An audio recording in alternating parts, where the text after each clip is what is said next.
Kyle Bennett walked into the huge meeting room, where aliens from all over the galaxy came to talk about important things. He was the human ambassador, which meant he spoke for Earth and all the human colonies in space. The room was so big that Kyle felt small standing in it. Above him, a giant map made of light showed every star and planet that the aliens knew about. Kyle looked up at the glowing map and frowned. Something was wrong with it. The map showed Earth clearly, with its bright, yellow sun. It showed some of the planets humans had built cities on, but then right at the edge of human space, the map just stopped. Where there should have been more human worlds, there was nothing but gray emptiness. Kyle had been an ambassador for 10 years. He had talked to many different types of aliens. Some looked like giant insects. Others were made of gas and lived in special suits. Some were so old that they remembered when humans first came to space. But he had never seen them all act so strange before. The alien leaders sat in a big circle around Kyle.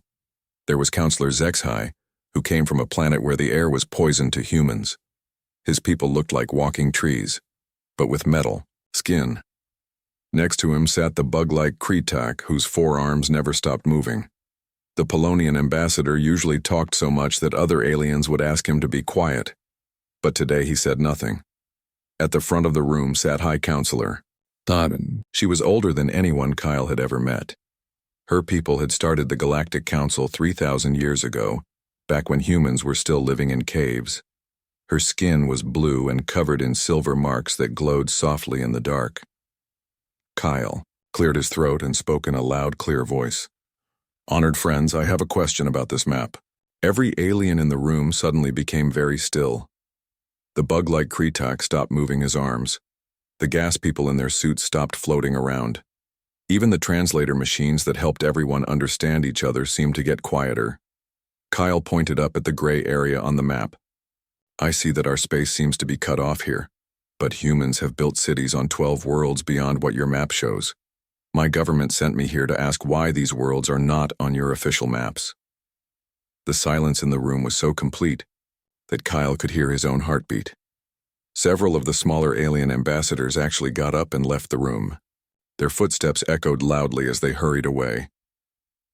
Finally, High Counselor Theron spoke. Her voice was old and tired, like someone who had seen too much sadness. "Ambassador Bennett, there are some things that are better left unmapped. Some borders exist not because we draw them, but because wisdom tells us they should be there." Kyle did not understand what she meant. He was a human, and humans like to explore and ask questions. It was what made them good at traveling to new worlds and meeting new people. But High Counselor, these are real places with real people living on them. Ships travel there every day. We trade with these colonies. How can you ignore places that really exist? More aliens started to leave the room. Kyle watched them go and felt confused. These were supposed to be the smartest beings in the galaxy. They had built machines that could travel faster than light. They had created peace between hundreds of different species. Why were they afraid to talk about a simple map? Counselor HFY finally spoke, but his voice was so quiet that Kyle had to lean forward to hear him. "Ambassador, please, do not ask us to answer questions that we do not want to answer. Some knowledge is dangerous." Kyle felt frustrated. He had come here to do a simple job, to update some maps and make sure human colonies were properly recognized. But instead of getting answers, he was getting more questions. "I don't understand," Kyle said.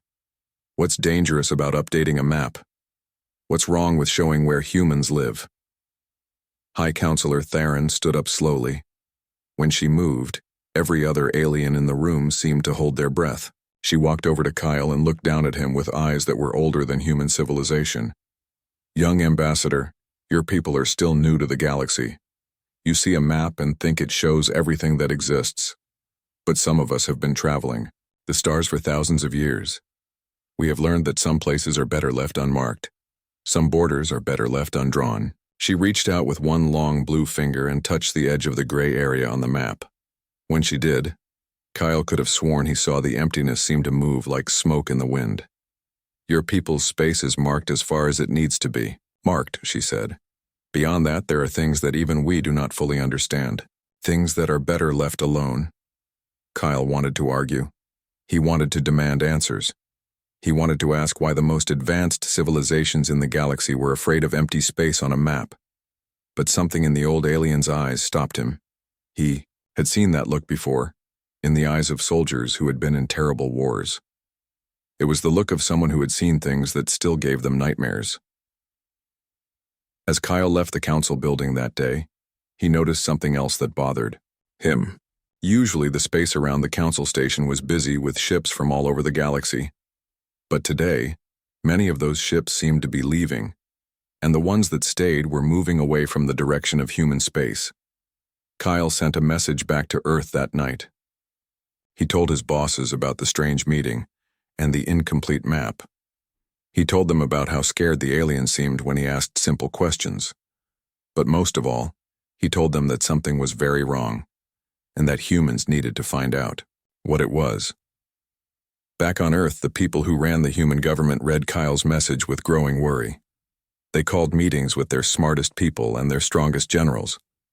Because if the most powerful aliens in the galaxy were afraid to even look at human space on a map, then humans needed to know why. And they needed to know soon. Captain Rebecca Hayes stood on the bridge of her ship, the USS Endeavour, and stared at something that should not exist. Her ship was one of the fastest and strongest ships that humans had ever built. She had taken it far from Earth to explore a planet that might be good for humans to live on.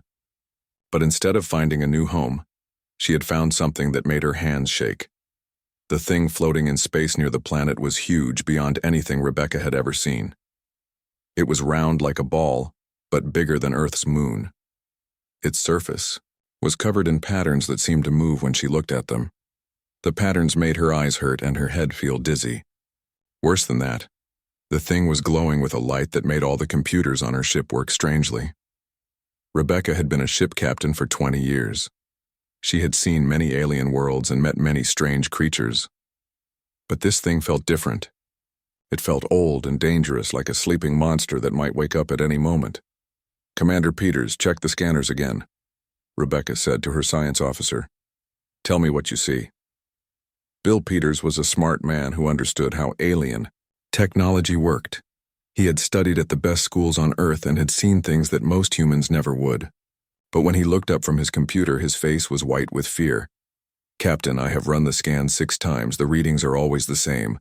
That thing out there is not natural. Someone built it. Someone with technology far beyond anything we understand." Rebecca felt cold. She had hoped that maybe the thing was just a strange rock or maybe some kind of space weather that looked solid. But if it was built by someone, that meant there were beings out there who could make things bigger than moons. "Any answer to our messages?" she asked. "No, Captain, but something else is happening. The thing is scanning us back. It is looking at our ship very carefully. It knows we are here." Rebecca thought about what this meant. If the thing was scanning them, then whatever built it was still alive and still watching. The idea made her stomach feel sick. "Captain," called Ensign Tony Clark from the communications station. "Admiral Sullivan wants to talk to you right away. He says it's very important." The big screen on the bridge lit up and Admiral Sullivan's worried face appeared. He was calling from Earth, many light years away. Rebecca could see other people moving around behind him, all of them looking busy and scared. "Captain Hayes, what is your situation? We have had some very strange talks with our alien friends about your mission." Rebecca looked back at the huge thing floating outside her ship. "Admiral, we found something. It's artificial, bigger than anything we have ever seen, and it seems to be studying us." Admiral Sullivan's face became even more worried. "Captain, I need you to listen very carefully. 6 hours ago, every major alien government in the galaxy started moving their war fleets. They are not moving to fight each other. They are all moving toward the edges of human space." Rebecca felt her heart start beating faster. "Sir, are they coming to attack us?" "No, Captain. That's what makes this so strange. They are not coming to attack. They are making a wall around all human space. The Galactic Council has announced something they call a protective quarantine around all human worlds. They have also told every alien ship in space that if they see humans or human ships, they must report it to their governments immediately." Rebecca tried to understand what the Admiral was telling her. The aliens were not trying to hurt humans, but they were trying to keep humans away from something, or maybe they were trying to keep something away from humans. Admiral, what are they not telling us? I don't know, Captain, but I think we are about to find out. As soon as Admiral Sullivan said those words, the huge thing outside began to change. Lights ran across its surface like lightning. The computers on Rebecca's ship started making warning sounds. The thing was waking up. Captain, Bill Peters called out. It's moving! The thing is changing direction! Rebecca looked at the screen that showed where everything in space was located. The huge thing was indeed moving, but not toward her ship like she had expected. Wait, she said, studying the display more carefully. It's not coming toward us. She looked up at Admiral Sullivan on the screen and her voice became very quiet. Admiral, that thing is not moving toward the Endeavor. It's following the path our ship took to get here. It's heading toward Earth. The communication link became very quiet as both Rebecca and Admiral Sullivan realized what this meant. Somewhere in the dark space between stars, humans had woken up something very old and very powerful. And judging by how scared all the aliens were, they knew exactly what humans had found. But the big question remained. Were the aliens afraid of the ancient thing that was now heading toward Earth? Or were they afraid of what humans might become when they had to fight it? Rebecca watched the huge thing slowly turn and begin its journey toward human space. Behind it, she could see other shapes moving in the darkness. More of the ancient things were waking up. Whatever humans had disturbed, it was much bigger than just one sleeping giant. She opened a communication channel to all the human ships in her fleet. All ships, this is Captain Hayes. We need to follow that thing and find out where it's going. But more importantly, we need to warn Earth that something very old and very angry is coming home with us. As her ships turned to follow the ancient construct, Rebecca couldn't shake the feeling that humanity was about to learn something about itself that it had forgotten long ago. And judging by how terrified the aliens were, it was something that would change everything humans thought they knew about their place in the galaxy. Dr. Helen Parker walked through the deepest underground rooms beneath the Galactic Council building. These rooms were so secret and so old that no human had ever been allowed inside before. Next to her, an alien named Veltar was shaking with fear as he opened files that had been locked away for 50,000 years. Veltar looked like he was made of clear glass, and his body flickered with different colors when he was scared. Right now he was flickering very fast. You must understand, Veltar whispered as they walked deeper underground. What I am about to show you breaks every rule we have. These secrets have been kept safe for thousands of years. But the signs we are seeing now, we cannot ignore them anymore. Helen had come to the council station just hours after every alien government in the galaxy had called an emergency meeting. All the major alien species were moving their war fleets, and the careful peace that had lasted for thousands of years was falling apart. When Veltar had secretly contacted her and said he knew why humans were so important, she knew she had to listen. They reached a room so deep underground that Helen could feel the weight of the entire building pressing down on them. Veltar touched a wall panel, and the room filled with moving pictures made of light. 50,000 years ago, Veltar began, the galaxy was very different from what you see today. Hundreds of species had learned to travel between stars. Trade, routes connected every part of the galaxy. Technology had advanced so far that what we have today would look like children's toys. The light pictures showed a galaxy full of life. Huge structures connected star systems. Cities floated in space. Technologies that seemed like magic made life easy for billions of beings. What happened to all of this? Helen asked. They came, Veltar said, and his voice was full of old fear. The predecessors, the builders. We have many names for them, but they were always the same. They were older than anything we could imagine. Their technology was so advanced it seemed like the power of gods.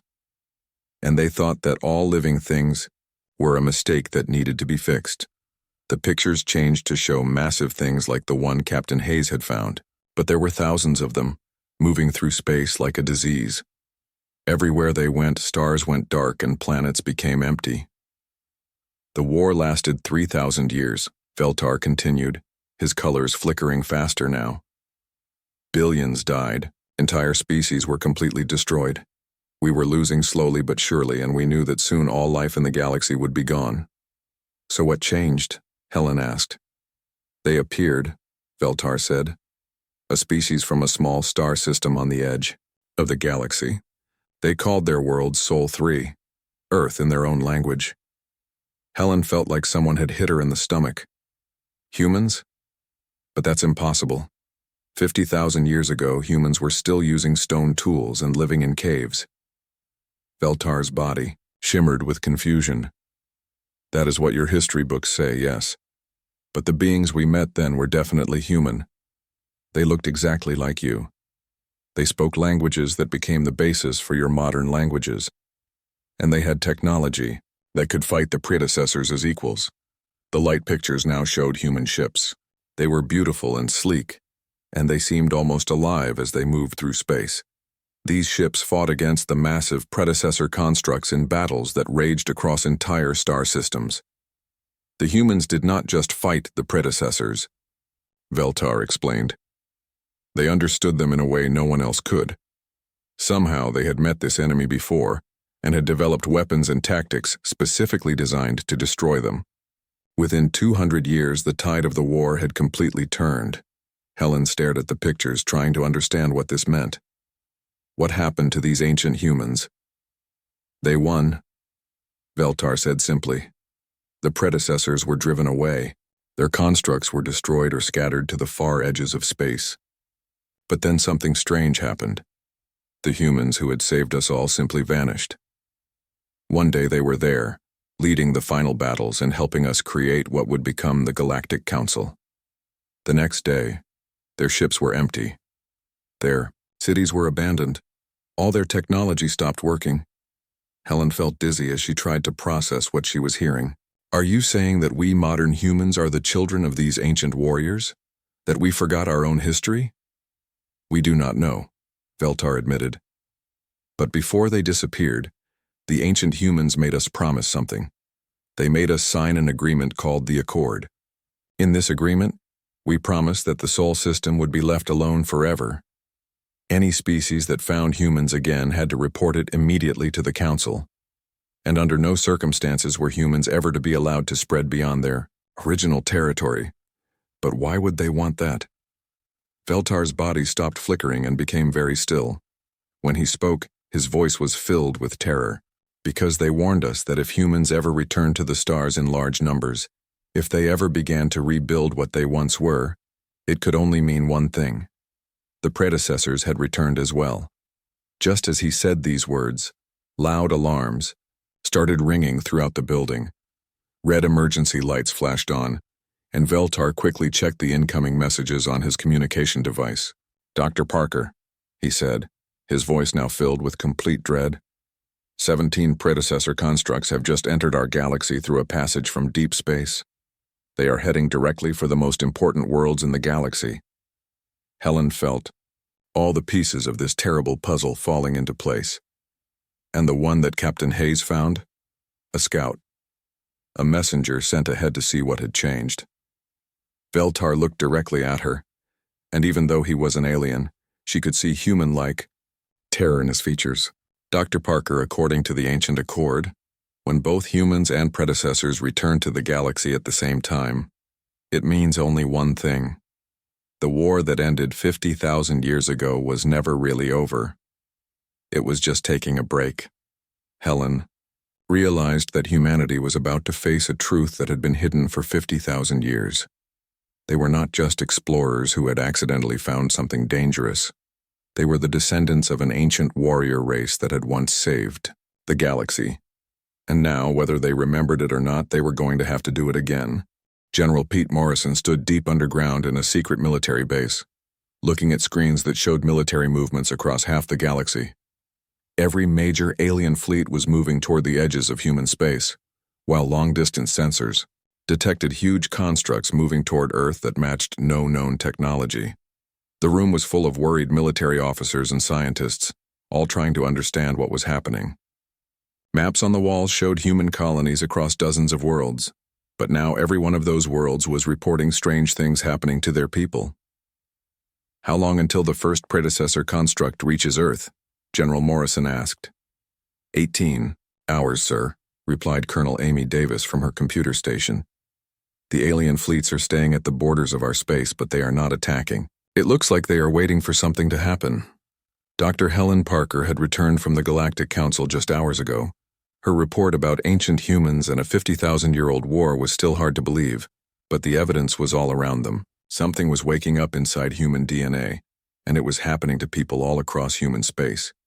"General," called out Major Rick Thompson from the communications desk, "Captain Hayes on the Endeavour wants to talk to you. She says it's very urgent." The main screen showed Captain Hayes on her ship's bridge. Behind her, the massive predecessor construct filled the view like a metal moon covered in strange patterns. "General Morrison, the situation has changed completely. The construct has been trying to communicate with us, but not in any normal way.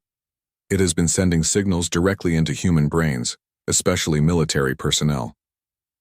"What kind of signals, Captain?" "Memories, sir. Or maybe genetic memories that were sleeping in our DNA. My crew has been seeing visions.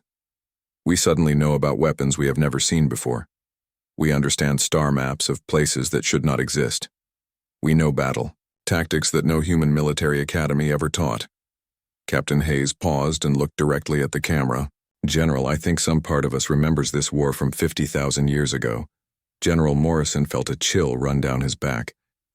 "Captain, are you saying these memories are real?" "Sir, 3 hours ago, Lieutenant Commander Peters started drawing designs for weapons that just came to him in a dream. I had our best engineer look at them. She says these designs would work against the energy systems we are detecting from the predecessor constructs. These are weapons based on science we have not even discovered yet." Across the command room, more alarms started ringing. Colonel Davis looked up from her station with a pale face. "General, we are detecting massive energy buildups in deep space. It is not just the 17 constructs we found earlier. Long-range scans show hundreds more appearing from what looks like holes in space itself."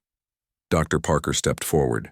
"General, according to the ancient records, the original humans were not just lucky in their fight against the predecessors. They were specifically designed to fight them. Thousands of years of evolution, genetic changes, and technology built into their very cells. We might not remember our history, but our DNA does." Morrison knew he had to make a decision that would change human history forever. "Colonel Davis, activate Emergency Protocol 7. Order all deep space ships to return home immediately. All civilian populations in the outer colonies are to be moved to defensive positions." "Sir, Protocol 7 also allows us to start the Genetic Heritage Project. Are you sure about this?" Morrison nodded. The Genetic Heritage Project had been theoretical. Research into unlocking hidden human abilities. Scientists had found strange genetic sequences in some humans that seemed to serve no purpose, as if they were waiting for some signal to activate them. "Dr. Parker, I need you to work with our geneticists. If we really are the children of an ancient warrior race, we need to wake up whatever has been sleeping in our genes for 50,000 years." As the orders went out across human space, something amazing began to happen. On ships, in laboratories, and military bases across dozens of worlds, humans began experiencing the same thing Captain Hayes had reported.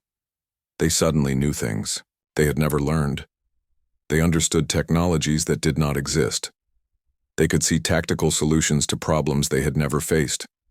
But most importantly, they began to remember why their ancestors had disappeared 50,000 years ago. It was not because they had been defeated or destroyed. It was because they had chosen to disappear. The ancient humans had won their war against the predecessors, but the cost had been terrible. To defeat monsters that could destroy entire civilizations, they had been forced to become something monstrous themselves. They had saved the galaxy, but in doing so, they had stopped being recognizably human. Captain Hayes reported in again 12 hours later. Her voice sounded different now, more confident and somehow older. "General, the genetic awakening is spreading through my crew faster than we expected. We are not just remembering old knowledge.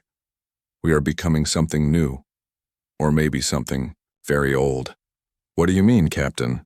Sir, my tactical officer just interfaced directly with our ship's computer systems. No cables, no implants. He just touched the console and became part of the ship's navigation system. Our weapons officer is seeing targeting solutions that our computers cannot calculate. And General, she paused. I think I understand now why the ancient humans chose to disappear. Explain, Captain. They did not disappear because they were defeated. They disappeared because they won. But to win, they had to become something that was no longer fully human. They became living weapons, beings whose minds could interface with technology and whose bodies could survive in space without protection. They became gods of war. General Morrison understood what she was saying. And when the war was over? When the war was over, they chose to go away, rather than rule over the galaxy as living weapons. They chose to forget what they had become, and let their descendants start over as normal humans. Morrison looked around the command room. Every human there was changing. Their eyes were sharper. Their movements were more coordinated. They seemed to be communicating with each other without speaking. Captain, the question now is whether we are ready to make the same choice our ancestors made. Yes, sir. The question is whether we are willing to stop being human in order to save humanity. Outside Earth's atmosphere, the first predecessor construct appeared like a dark star against the black of space. It was larger than anything humans had ever built, covered in energy patterns that hurt to look at directly. But humanity was no longer the same species that had watched their diplomatic meetings fail just days ago. The genetic heritage was awakening across human space, and with it came knowledge and abilities that had been sleeping for 50 millennia. The war was about to begin again. And this time, humanity would remember what they were fighting for, and what they would have to become to win. Admiral Jake Sullivan stood on the bridge of the UES Defiance, humanity's most advanced warship, as it led a fleet of vessels that had been changed by technologies their crews barely understood. Around him, computer screens showed the largest space battle in galactic history about to begin. The predecessor army had arrived in Earth's solar system 6 hours ago. It was not just 17 constructs as they had first thought, but over 300 massive ships, each one the size of a small moon. They hung in space like evil stars, their surfaces crawling with energy patterns that made human eyes water when they looked directly at them.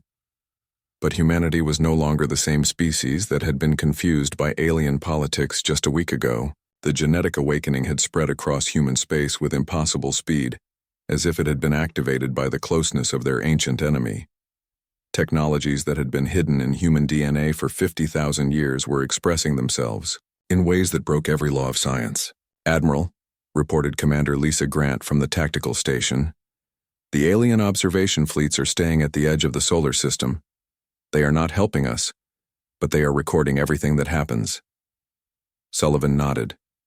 According to the messages they had received, the galaxy's species were waiting to see if humanity would make the same choice their ancestors had made 50,000 years ago.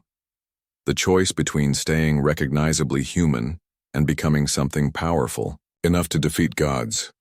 Status report on the genetic integration process, Sullivan asked. 97% of fleet personnel are showing active expression of dormant genetic sequences. Reaction times are up 300%.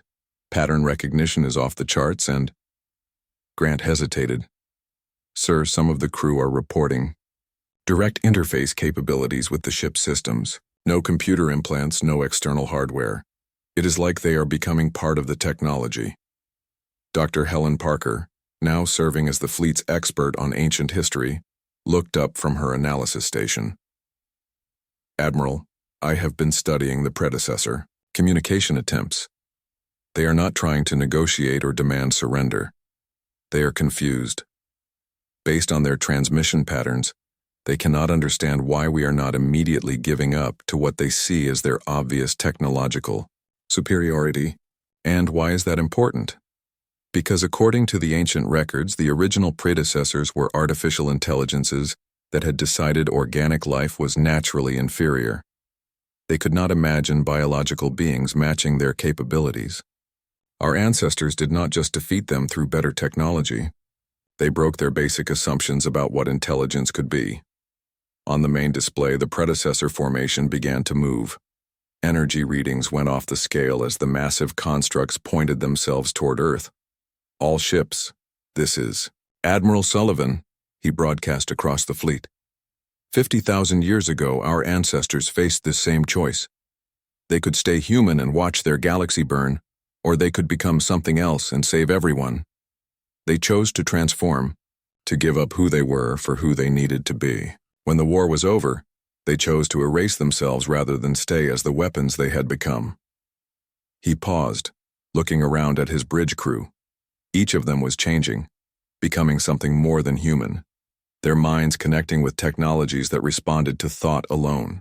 Today we face that same choice, but we have one advantage our ancestors did not have. We know what it costs. We know what we are choosing to become, and we know what we will have to give up when this is over. The first predecessor construct fired its weapon. The blast tore through space with power that could destroy planets. But the human fleet was no longer operating by normal rules of physics. Ships moved in patterns that seemed to bend space itself, their hulls shifting and adapting to survive weapons that should have been impossible to defend against. What happened next was not a battle in any normal sense. It was a confrontation between two different ideas of what intelligence could be. The predecessors, for all their technological superiority, were limited by their artificial nature. They could calculate, predict, and optimize, but they could not imagine or create. Humanity, enhanced by genetic memories and technologies that merged consciousness with machinery, fought like a single vast organism. They adapted in real time, created new tactics from nothing, and used weapons that seemed to violate the laws of physics because they were controlled by minds that refused to be limited by artificial boundaries. The battle lasted 4 hours. When it was over, the predecessor army was destroyed, not defeated or driven away, but completely unmade, their constructs dissolving back into the energy from which they had been created. But as the last enemy construct faded from the sensors, Admiral Sullivan knew the hardest part was still to come. Around him, his crew was still changing, becoming something that was no longer quite human.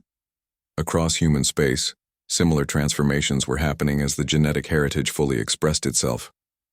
"Admiral," Dr. Parker said quietly, "the alien fleets are pulling back. They are also broadcasting on all communication channels. They are thanking us, and they are saying goodbye." Sullivan understood. Humanity had once again chosen to become the guardians of the galaxy, but the price was the same as it had been 50,000 years ago. They could save everyone else, but they could not remain who they had been. As reports came in from across human space, the pattern became clear. Some humans were choosing to undergo the full transformation, becoming part of a guardian species that would watch over the galaxy for the next 50,000 years. Others were choosing to have their genetic heritage sealed once more, to remain recognizably human and rebuild their civilization. But this time, they would remember. This time, when humanity eventually forgot who they had been and ventured into the stars again, there would be records. There would be a choice. The galactic map would once again end at human space, but now everyone would know why. Not because humans were contained, but because they were the guardians standing watch at the edge of the unknown, protecting a galaxy that would never fully understand what had been given up for their survival. And in the depths of space, where the predecessor constructs had once waited, new watchers took their place, no longer fully human, not yet something else entirely. They would stand guard until the cycle began again. Because in a universe filled with wonders and terrors, someone had to be willing to pay the price for protecting the innocent, even if that price was their own humanity. The galactic map ended at human space because beyond that boundary, humanity had chosen to become something greater than themselves. And that choice, more than any weapon or technology, was what made them truly human after all.